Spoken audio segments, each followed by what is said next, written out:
नमस्कार, मैं हूं अभिज्ञान प्रकाश और पेश है इस हफ्ते का परिवर्तन। उत्तर प्रदेश की सियासत की चर्चा मेरे हिसाब से अधूरी रह जाए अगर हम उत्तर प्रदेश में महिलाओं का जिक्र ना करें। सामाजिक बदलाव की तस्वीर हो या राजनीतिक बदलाव या राजनीतिक परिवर्तन की तस्वीर हो, दोनों में ही उनका जिक्र होना बहुत बहुत बहुत अहमियत रखता है। अगर हम महिलाओं का जिक्र कर रहे हैं उत्तर प्रदेश में, तो अतीत की तरफ जाना बहुत जरूरी है और यह समझना जरूरी है कि जब जब उनका झुकाव किसी पॉलिटिकल पार्टी की तरफ हुआ तो क्या फायदे हुए और कैसे बदली सियासी तस्वीर। महिलाओं की राजनीति में आकर उस राजनीति का बड़ा चेहरा बनने की दास्तान को अगर हम उत्तर प्रदेश के नजरिए से देखें तो बड़े चेहरों का असर साफ नजर आता है। लखनऊ से लेकर दिल्ली की राजनीति तक आजादी के बाद के उत्तर प्रदेश को अगर हम देखें तो सिलसिला इंदिरा गांधी, सोनिया गांधी से लेकर मायावती तक जाता है, जो प्रदेश की पहली दलित महिला मुख्यमंत्री बनी। लेकिन इतने बड़े नामों के बावजूद महिलाओं की सियासी भागीदारी का सिलसिला धीरे धीरे ही आगे बढ़ा और साथ में उनके अपने मुद्दे बदलने का भी सिलसिला धीरे धीरे ही आगे बढ़ा उत्तर प्रदेश में। लेकिन इस बात में कोई दो राय नहीं है कि महिलाएं कितना मजबूत वोट बैंक है किसी राजनीतिक दल के लिए। ये बात भी सभी राजनीतिक दलों को स्वाभाविक है बहुत पहले समझ आ गई थी। लेकिन मुश्किल ये थी कि राजनीति और उसकी जरूरतें अपनी जगह है, पर जो जमीनी स्तर पर सामाजिक बदलाव होने थे वो नहीं हो पाए उस तरह से जिस तरह से होने चाहिए थे। और महिलाओं की तस्वीर को बेहतर करने के लिए अभी भी एक लंबा रास्ता प्रदेश में तय करना है। अगर क्षेत्रीय पार्टी से अलग दो सबसे बड़ी पार्टियों पर नजर डालें उत्तर प्रदेश के इतिहास को देखते हुए, तो कांग्रेस और बीजेपी दोनों को ही अपने चरम पर महिलाओं का राजनीतिक साथ मिला। कांग्रेस कभी उठ नहीं पाई 1989 के बाद उत्तर प्रदेश में, लेकिन उसके एक युग में उसके पास इंदिरा गांधी जैसा चेहरा था। बीजेपी के लिए अटल बिहारी वाजपेयी के युग के बाद सबसे शानदार राजनीतिक समय आया 2014 से और उसका चेहरा थे नरेंद्र मोदी। इस चुनाव को भी महिलाओं ने सीधे तौर पर प्रभावित किया मोदी के हक में और फायदा दिया बीजेपी को। 2019 के लोकसभा चुनाव में तो 46% महिलाओं ने बीजेपी को वोट दिया और उसे 2014 की तरह फिर उत्तर प्रदेश में 2019 में सफलता मिली। तो मेरा कहने का मकसद है कि ये महिला वोटरों का सीधा असर होता है। जब झुकाव ज्यादा हो किसी चुनाव में किसी एक राजनीतिक दल के लिए तो तस्वीर बदल जाती है। इसलिए अगर हम नरेंद्र मोदी सरकार के ही बड़े और चर्चित फैसलों को देखें तो यह साफ है कि उनका बीजेपी को राजनीतिक लाभ मिला। सबसे चर्चित रही उज्ज्वला योजना, जिसके तहत 9.84 करोड़ परिवारों को गैस कनेक्शन मिला। इससे 2017 के विधानसभा चुनाव और 2019 के लोकसभा चुनाव दोनों में फायदा हुआ। ट्रिपल तलाक खत्म करने का भी फैसला सियासी तौर पर सही और बदलाव भरा साबित हुआ।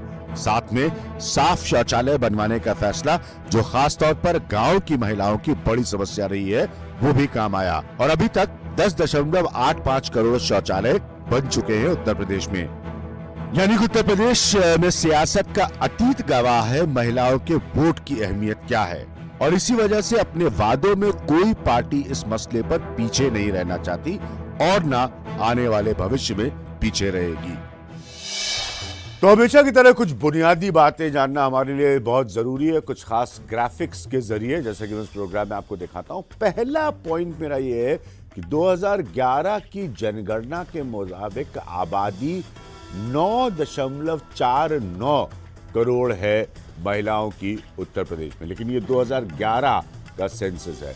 दूसरा पॉइंट जो है ये बड़ा अहमियत लगता है कि पढ़ी लिखी महिलाएं 66.1% हैं, यानी कि यहाँ पर भी पूरी लिटरेसी के लिए, साक्षरता के लिए एक रास्ता लंबा तय करना है। तीसरा पॉइंट, महिलाएं जिन्होंने अभी तक कभी भी, अब ये देखिए डिजिटल युग है, डिजिटल इंडिया की बात हो रही है, जरा सुनिए इसको, अभी तक कभी भी इंटरनेट नहीं इस्तेमाल किया हो, वो सिर्फ 30.6% हैं। ये बहुत बड़ी बात है, यानी कि तकरीबन 70% महिलाओं ने उत्तर प्रदेश में अभी तक इंटरनेट का इस्तेमाल नहीं किया है। चौथा पॉइंट मेरा बहुत इंपॉर्टेंट है, वो ये है कि जिन्होंने 10 या उससे ज्यादा साल की स्कूल की पढ़ाई की हो, वो प्रतिशत भी सिर्फ 39.3% है, यानी कि 40% के आसपास है। तो 60% के करीब महिलाओं को अभी भी उत्तर प्रदेश में 10 साल या उससे ज्यादा की स्कूल की पढ़ाई करनी है। मनीषा प्रियम जी हमारे साथ जुड़ रही हैं, जो कि प्रोफेसर है, दिल्ली यूनिवर्सिटी की है और गार्गी कॉलेज से जुड़ी हैं। उत्तर प्रदेश पर लंबे अरसे से महिलाओं की वहाँ पर जो स्थिति है उस पर नजर रखे हुए।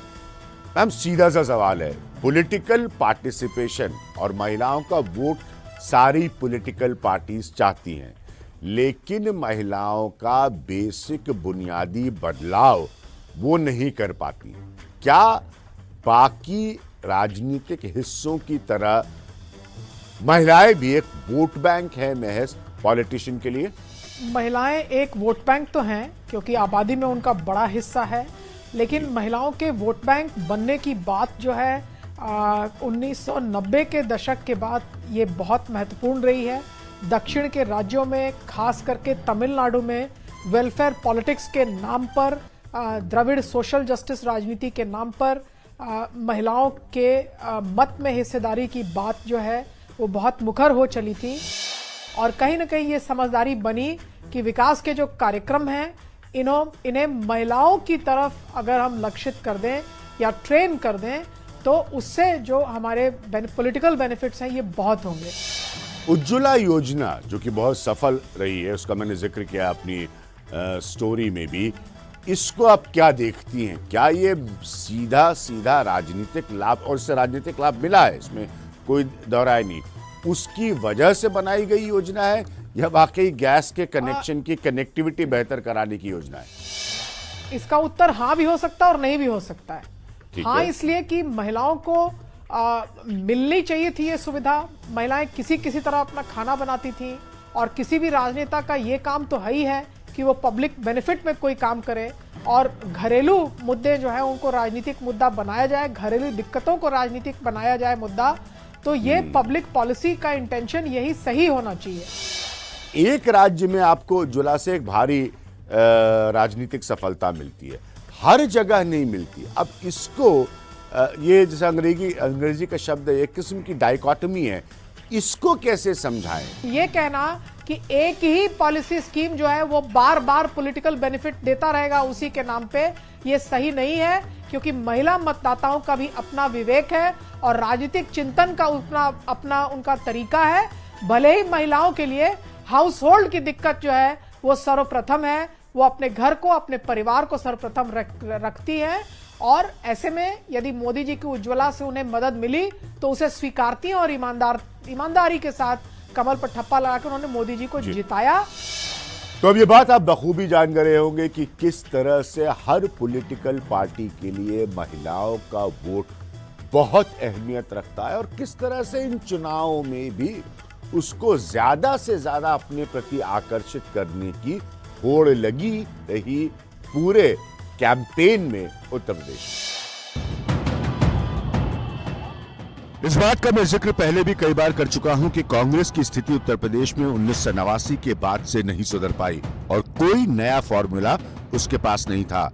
इसलिए प्रियंका गांधी जब इस बार के चुनाव में उतरी तो वो नई बात लेकर आई, लड़की हूं, लड़ सकती हूं। राजनीतिक मकसद सीधा था, महिलाओं के वोट से अगर संभव हो इस बार कांग्रेस का उद्धार हो जाए। मैं लड़की हूं, लड़ सकती हूं।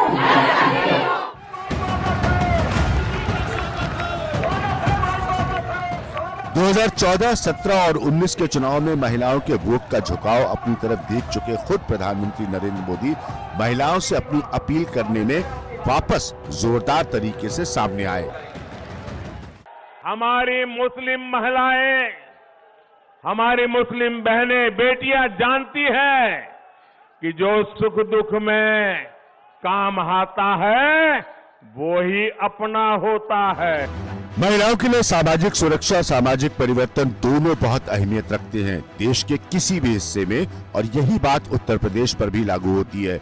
इसलिए बीजेपी ने एक सोची समझी राजनीति के तहत इस बात को मुद्दा बनाया कि उनके 5 साल के कार्यकाल में किस तरह कानून व्यवस्था बेहतर हुई है और महिलाएं ज्यादा सुरक्षित महसूस करती हैं, क्योंकि अलग अलग इलाकों में माफियों का दबदबा खत्म हो गया है।